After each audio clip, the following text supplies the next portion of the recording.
यह मीना समाज के प्रमुख और उनके साथ जुड़े हर सामान्य व्यक्ति को मेरे तरफ से बहुत बहुत अभिनंदन। हालांकि मैं इसके लिए तैयार होकर नहीं आया था, मुझे सिर्फ अब्बास भाई से बात करनी थी और कैडर भाई ने बुलाया था इसलिए आया था। मेरे यहाँ पे एक मित्र है जिनका नाम है अनवर, उनका बेटा हमारे स्कूल में पढ़ता है, अभी 10वीं में है। अभी करीब 2018-16 जनवरी में पंजाब से यहाँ पे आया था गुजरात में, और हमारे यहाँ पे एक स्कूल है 2001 से जब भूकंप हुआ था पिपला सहरसा में, वो भी हमारे संस्था के अंदर ही है, वहाँ पे 12वीं तक है। और मैं यहाँ पे आया था खास एक ही मकसद था, मुझे यहाँ पे बुलाया गया था। यहाँ पे उस समय शायद 29 गाँव थे और 29 गाँव में कॉलेज नहीं था, तो हमारे पास ज़मीन थी करीब 11 एकड़ और कॉलेज के प्रोजेक्ट उनको स्टार्ट करना था। तो इसलिए मुझे और मेरे साथ जुड़े हुए जो लोग थे से टीम, मतलब 6 लोगों का एक टीम हमको बुला के उन्होंने बोला कि आप लोग स्टार्ट शुरू कीजिए। तो मैंने प्रोजेक्ट सबमिट की थी 5 फरवरी 2018 में। तो आज तक वहाँ पे कुछ एक लिखी भी नहीं पड़ी, कुछ हुआ नहीं। तो मेरा यहाँ पे सिर्फ 3 साल का एग्रीमेंट था। 3 साल का एग्रीमेंट मेरा खत्म हो गया, उसके बाद लॉकडाउन और लॉकडाउन के बाद फिर मुझे तैनात खत्म करना पड़ा। तो तब मैंने सोचा, और जो मैंने यहाँ पे 2018 से लेकर ये 2022 की बात बता रहा हूँ, जो मैंने यहाँ पे 5 सालों में जो देखा है, मेरी व्यक्तिगत अभिज्ञता बता रहा हूँ कि बहुत सारे बच्चे जो है, मैं सच बोलूँगा शायद आपको मेरी बात स्वीकार करने में आप लोगों को शायद दिक्कत होगी, और किसी को अगर मेरी बात हर्ट होती है तो उसके लिए मैं पहले ही माफ़ी मांगता हूँ।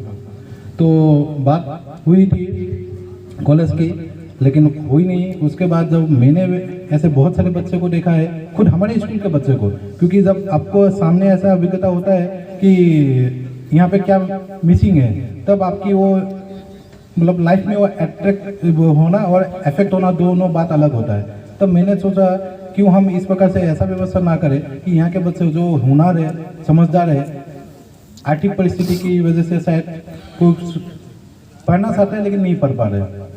मेरी लाइफ की बोल सकते हैं स्ट्रेटेजिक पॉइंट है, 2 बच्चे हमारे ऐसे थे, एक नानी बराड़ के पेट्रोल डिपो है वहाँ पे काम कर रहे थे, और एक बच्चे थे 10वीं के बाद रामनगर पहले एक HP का पेट्रोल पे वहाँ पे। तब मैंने उनको पूछा कि तुम लोग क्यों नहीं पढ़ पाए, तो बोला सर पैसे नहीं है, कहाँ पढ़े। तो ऐसे मतलब कई 4-5 इंसिडेंट हमारे स्कूल के बच्चे मेरे सामने लाइफ एज एग्जाम्पल के तौर पर है। तब मैंने सोचा नहीं, कुछ तो करना चाहिए। तो स्कूल से रिजाइन देने के बाद में करीब 1 साल हम बहुत आगे बढ़ गए थे। ज़्यादा गाँव वाले ने उन्होंने ज़मीन दे भी दी थी। लास्ट में हमने उनको क्या हुआ पता नहीं, उस समय मैं बैंगलोर में था, वो ज़मीन उन लोगों ने कैदी परिवार को दे दिया। वो लोग वहाँ पे अभी बनाने का रन कर रहे हैं। तो मैंने पूछा नहीं कि हमारे साथ बात हुई थी, हमको ज़मीन देने की बात थी, फिर आप लोगों ने उन लोगों कर दिया। मैंने उनको ये भी नहीं पूछा कि स्कूल कॉलेज से ज़्यादा गार्डन की ज़रूरत है क्या, तो मैंने उनसे वो भी बात नहीं की।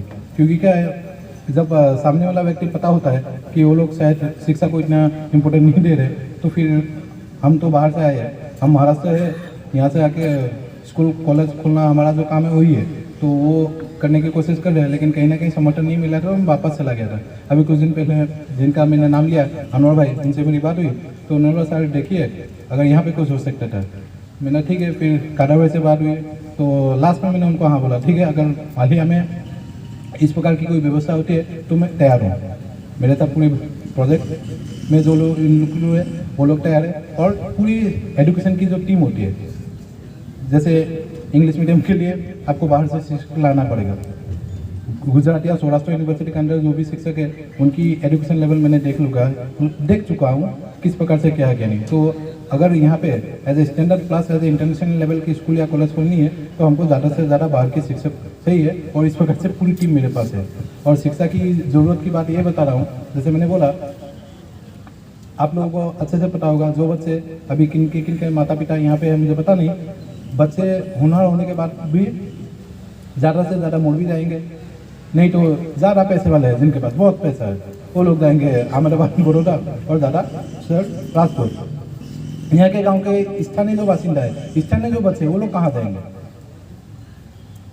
अभी मैं यहाँ पे आने के लिए थोड़ा तैयार नहीं था, मैंने इनको बोला था कि हम बाहरी बात कर लेते, क्योंकि क्या है, नो डाउट ये सब काम है सरकारी काम, सरकार को करना चाहिए, लेकिन अगर सरकार नहीं कर रहे तो पब्लिक को करनी चाहिए। और पब्लिक में से कोई आगे आता है तो दूसरे पब्लिक की जिम्मेदारी होती है, वो जनता की समाज की जिम्मेदारी होती है कि उनका समर्थन करे, क्योंकि कोई भी बिजनेस नहीं कर रहा है। अगर मुझे आज यहाँ पे मैं आप लोगों के सामने समक्ष प्रस्तुत हूँ तो कहने की मेरी तैयारी है, इसलिए मैं आया हूँ।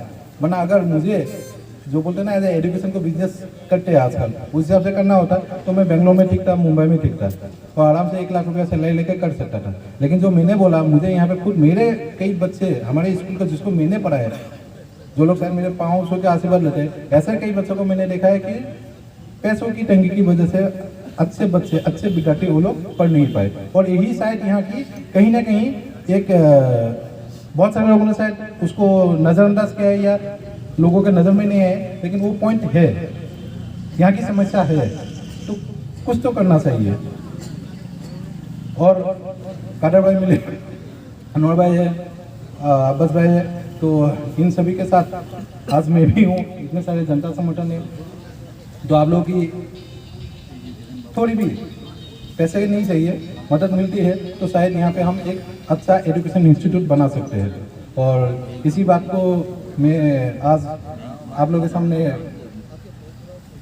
पब्लिकली ओपन नहीं करता हूँ। मैंने उनको बोला था कि पहले कुछ करते, उसके बाद उसका घोषणा करना अच्छा होता है, लेकिन अभी मंच पे आ गए, शायद भगवान की इच्छा है तो दिन भी अच्छा है, दिवाली का समय है, तो अगर शायद होगा, मुझे तो ऐसा अंदर से आवाज़ आ रही है। बाकी आप लोग सहयोग देंगे तो हम कोशिश करेंगे 1-2 साल में यहाँ पे as a best education institute पूरे मोरबी मालिया तालुका में करने की।